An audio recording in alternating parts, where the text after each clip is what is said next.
अरे विधायक जी, आप तो विधायक हैं, अपने को पढ़ा लिखा भी कह रहे हैं, और आज तो उन्होंने एक चीज़ नहीं भी कह दी कि मैंने वकालत भी की है। अब कोई उनको डॉक्टर भी लिख रहा है। अब वो डॉक्टर हैं, वकील है, इस पर तो चर्चा बाद में होगी। किंतु एक बात का हमको बड़ा दुख हुआ, क्लेश हुआ कि विधायक जी अपनी जबान पर कंट्रोल नहीं रखते। माता सरस्वती उनसे नाखुश है कुछ, और संघर्ष समिति में तो न जाने अराजक तत्व तो घुस जाते हैं। तो किसको कहा अराजक तत्व? तो यहाँ के पार्षदों को, यहाँ के जनप्रतिनिधियों को किसको कहा? विधायक ने जो कुछ बोला, हम जानते हैं कि वो सच का भी बोलते ही नहीं है।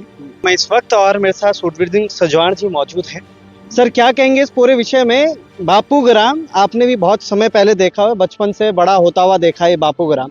यहाँ लोगों की आबादी बढ़ती हुई भी देखी, तो लोगों को इधर उधर जाते हुए भी देखा था, हर जगह आपने देखा होगा। आज बापू ग्राम पर इतना बड़ा एक संकट आ रखा है, पूरे क्षेत्र ऋषिकेश का ये जो क्षेत्र है, ऐसा लगता है कि भाई बापू ग्राम ने ही ऋषिकेश को जोड़कर तब ऋषिकेश बनाया। क्या कहेंगे इस पूरे विषय में कि ये पूरा खत्म होता हो जा रहा है? पूरे देश के लोग यहाँ रहते हैं। कोई पूर्वांचल से आया है, कोई पहाड़ से आया है, कोई कहीं से आया है और यहाँ बस गए। तो ये धरती जिसे हम तीर्थ स्थान कहते हैं ऋषिकेश को, और यहाँ बसने के लिए लोग आए, लोग बस गए। लोगों ने अपनी गाड़ी कमाई के पैसे से अपने घर बना लिए, जमीन खरीदी, और वो उन्होंने पट्टे पर खरीदी या कैसे खरीदी, ये तो सरकार का प्राविधान है कि वो पट्टे पर भी खरीदते हैं लोग। ये सरकार का ही प्रावधान है कि पट्टे पर भी खरीद देते हैं। तो जब उस पट्टे प्रावधान से खरीदा लोगों ने, आज उनको बेघर करने का किसी को कोई अधिकार नहीं है। और पहले भी 2002 में भी एक महात्मा ने पिटीशन दायर किया था हाई कोर्ट में, और मैंने उस समस्या का समाधान उस समय भी निकाला था। उस समय भी लाखों जनता सड़क पर आ गई थी, और पंडित नारायण तिवारी आज स्वर्ग में हैं, हम उनके चरणों में प्रणाम करना चाहते हैं कि उन्होंने बहुत सरलता से इसका समाधान निकाला।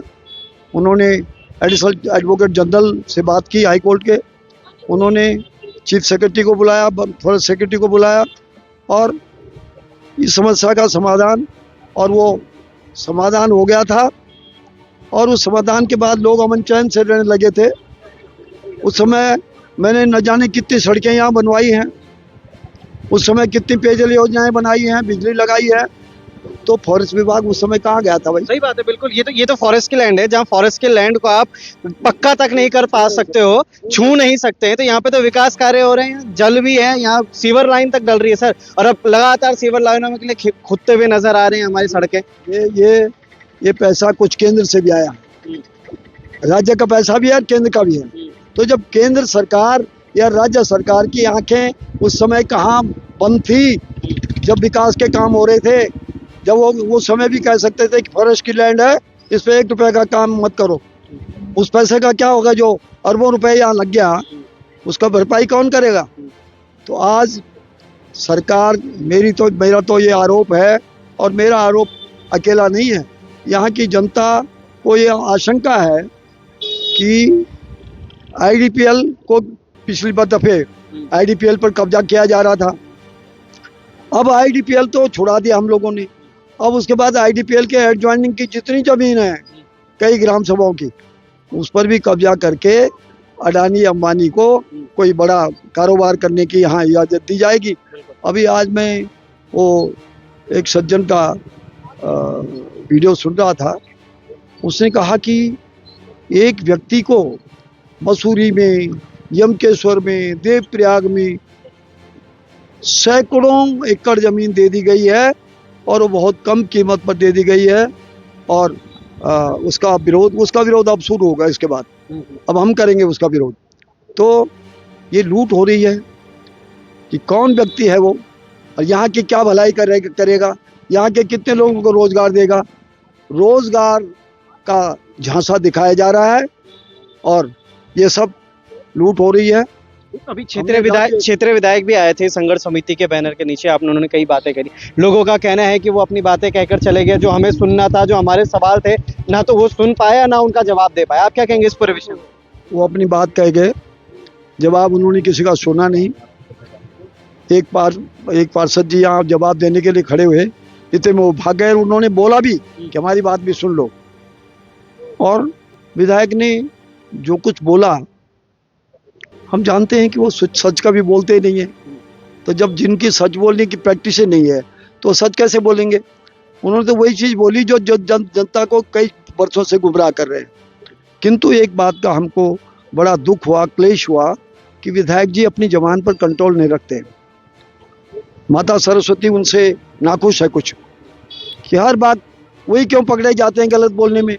आज उन्होंने कहा कि यहाँ एक व्यक्ति को भाई वो बनाओ, और संघर्ष समिति में तो न जाने अराजक तत्व घुस जाते हैं। तो किसको कहा अराजक तत्व? यहाँ के पार्षदों को, यहाँ के जनप्रतिनिधियों को किसको कहा?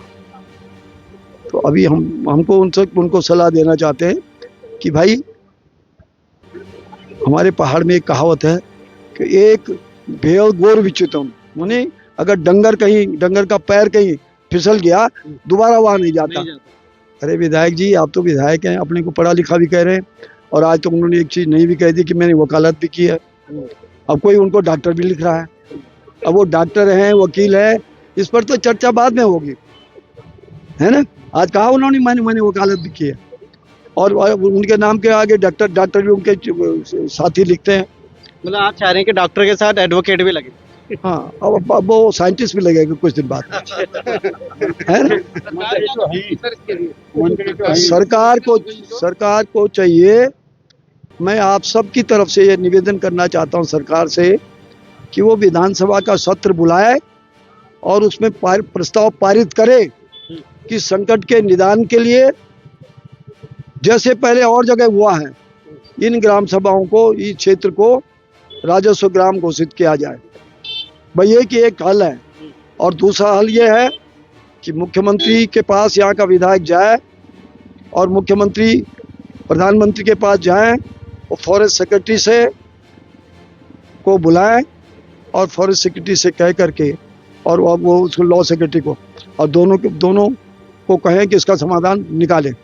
भाई ये दो विकल्प है। ये दो विकल्प है, इन दोनों विकल्प में जिस भी जो उनको उचित लगता है, जो उचित लगता है उससे जनता खुश हो जाएगी, जनता सही, जनता को राहत मिल जाएगी। हम कह रहे तुम ही ले जाओ श्रेय, भाई हम श्रेय भी नहीं चाहते, श्रेय तुम ले जाओ, पर सच बोलो जनता के बीच। इतनी रामायण इतनी लंबी लगा दी और कोई उसका अर्थ नहीं निकला। अर्थ की कोई बात नहीं कही। मैं तुम्हारे साथ हूँ, तुम कहाँ साथ हो भाई? तुम साथ होते तो तुम कहते, मैं उनकी जगह होता, मैं कहता कि सुनो। और हमने तो हमारे अध्यक्ष जी आए थे यहाँ, गुजराल जी, मैं उनको भी लेके आया, मैं प्रीतम सिंह जी को लेके आया, मैं हरक सिंह जी को लेके आया, और हमने ये कहा कि ये लड़ाई कानून की लड़ाई है, और कानून में हमने कहा कि मैंने उस दिन भी कहा कि भाई डॉक्टर ढूंढो नया, क्योंकि नई तकनीकी सीख के आता है, और वकील ढूंढो पुराना। और उस पुराने वकील को ढूंढने के लिए हमने अपने को ऑफर किया कि उस वकील को का 10 लाख 20 लाख 50 लाख जितना भी पैसा लगेगा वो हमारी पार्टी बहन करेगी, विश्वास करो हमारे पर।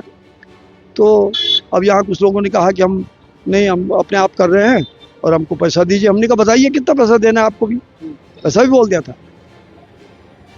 हमारा पहला काम होता, हम अपने वकील को कहते कि सबसे पहले जो कार्यवाही हो रही है उस पर स्टे ऑर्डर लाए, फिर जो सुप्रीम कोर्ट का आदेश था कि जांच करें, जांच करते, फिर हमको नोटिस भेजते, हम नोटिस का जवाब देते, और नोटिस का जवाब सही नहीं होता तो जो कानून में आता वो करते। बहुत बहुत धन्यवाद सर हमारे साथ जुड़े रहने के लिए। तो हमारे साथ अभी सूरवीर सिंह सजवाण जुड़े हुए थे, और उन्होंने तमाम बातें कही कि किस तरीके से इस पूरे प्रकरण को बना सकते हैं, रख सकते हैं, कर सकते हैं, अगर क्या सारी चीजें इस पार होने वाली हैं, क्योंकि ये ऋषिकेश का एक ऐसा हॉट एंड क्रिस्प एक टॉपिक बना हुआ है हर किसी के लिए, जो कि हर कोई यहाँ पे आके अपनी बातें तो कह देता है, मगर धरातल स्थिति सिर्फ वो आम जनता जानती है जो यहाँ रह रही। बने रहेगा लोकार्पण के साथ। जय हिंद, जय भारत, जय उत्तराखंड।